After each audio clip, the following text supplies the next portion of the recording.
Hello, dear tutor. My name is Lisa Natalia Marin Meneses. I share the answer of Speak and Improve Part 3, Question 1 of 1. All university students should do part-time jobs while they are studying. What are the advantages?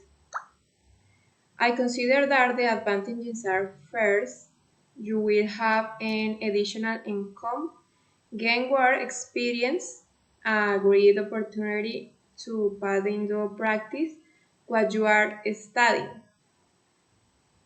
What are the disadvantages? I consider that the disadvantages are first, it takes away important study time, it can increase tension or stress. What is your opinion? In my opinion, I think that a job is very important when you are studying, and it is better if it is part-time so that you can have a good performance and complete your studying satisfactorily. In this way, manage time correctly.